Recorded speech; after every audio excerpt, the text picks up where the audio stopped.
Irlandais d'origine togolaise, né le 17 octobre 1970 âgé de 50 ans actuellement, Goma Abdulaziz a été illégalement et arbitrairement arrêté dans la rue, sans mandat, alors qu'il circulait dans la ville de Lomé en compagnie d'amis, le 21 décembre 2018, au lendemain des élections législatives du 20 décembre 2018. Arrêtés avec violence et sans qu'aucune question ne leur ait été posée, ils ont subi des traitements inhumains, cruels et dégradants lors de cette arrestation où ils ont été passés à tabac, en commençant par des gifles, des coups de matraque, des coups de pied, de cordelettes, de bâtons et autres, sans oublier les coups de poing.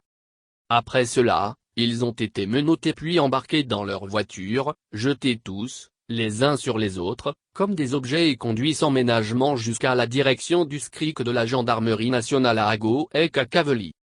Durant tout le trajet, les agents continuaient à leur faire subir des traitements inhumains, leur piétinant la tête, le cou, les bras et les mains déjà menottés pour leur infliger des douleurs.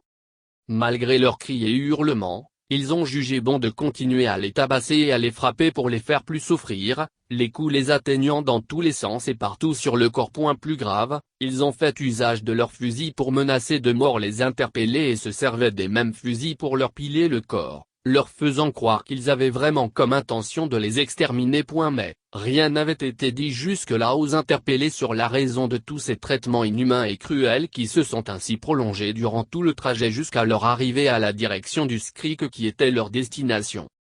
C'est seulement à l'arrivée dans l'enceinte du SCRIC, que les interpellés comprenaient enfin que c'étaient des agents de la gendarmerie qui les traitaient de cette façon alors qu'ils auraient pu se présenter à eux et leur demander de les suivre. Mais, ils avaient plutôt intentionnellement fait le choix de leur infliger des souffrances et tortures. Dans l'enceinte du SCRIC, les interpellés avaient directement été menottés par derrière, menottes serrées jusqu'à l'os, contre la roue d'une voiture en stationnement sous les arbres pour les uns alors que d'autres avaient été attachés à des voitures, d'autres encore, allongés par terre. Puis, on les avait tous bien tabassés à nouveau, torturés jusqu'à faire couler le sang sous l'effet des bastonnades, coups de pied, coups de matraque et de cordelettes qui leur laissaient des blessures saignant partout sur le corps avec des pieds et bras enflés. Cette torture a duré jusque tard dans la nuit profonde pour les démoraliser, sans toujours rien leur dire sur la raison de leur arrestation et de tous ces mauvais traitements. Jusqu'au petit matin, aucune question ne leur avait été posée et ils ne savaient toujours pas ce qu'on leur reprochait.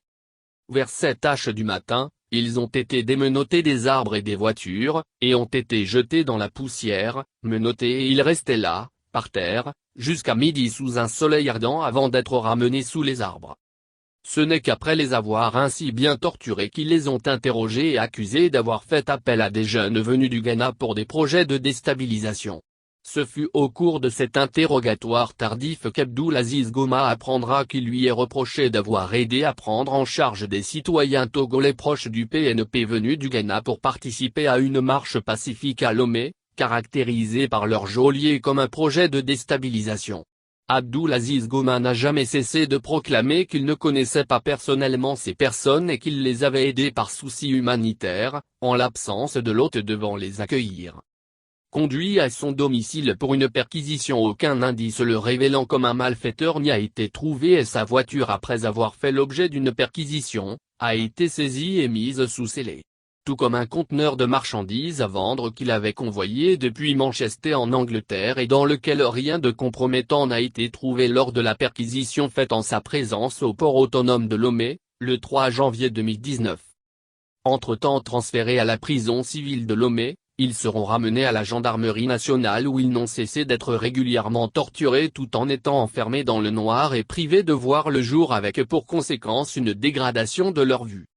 Actuellement gravement malade, Goma Abdulaziz est incapable de marcher correctement et ressent régulièrement des douleurs articulaires, des crampes continues aux membres inférieurs, une extrême sensibilité des pieds, de graves affections sensorielles à l'odorat, au toucher et à la vue ainsi que de déshydratation et d'émaciation. Dans un dossier qu'il consacre à Goma Abdulaziz dans son N° 3434 de ce mercredi 28 juillet 2021, le journal Liberté donne des précisions sur les tortures qu'il a subies lors de sa détention comme suit. Parmi les sévices infligés et dont les séquelles se retrouvent chez Abdulaziz Goma, il y a le supplice de la falanga. Une technique de torture qui consiste à frapper la plante des pieds de la victime à l'aide d'une matraque, d'un câble ou d'une barre de fer. Une pratique extrêmement douloureuse qui laisse des séquelles permanentes. Selon de nombreux rapports sur la torture, la majorité des victimes de torture soumises à la falanga se plaignent de douleurs et d'une altération de la marche. Le principal symptôme recensé est la douleur au niveau des pieds et des mollets.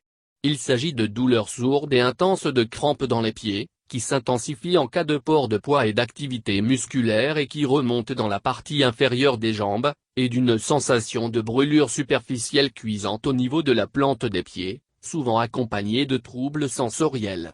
Les pieds ont également fréquemment tendance à devenir tour à tour chauds et froids, suggérant une instabilité du système nerveux autonome. La plupart des victimes de falanga ont du mal à marcher à cause de la douleur. Leur rapidité de déplacement et la distance qu'elles peuvent parcourir sont réduites, apprend-on du protocole d'Istanbul sur l'examen médical des victimes présumées de torture.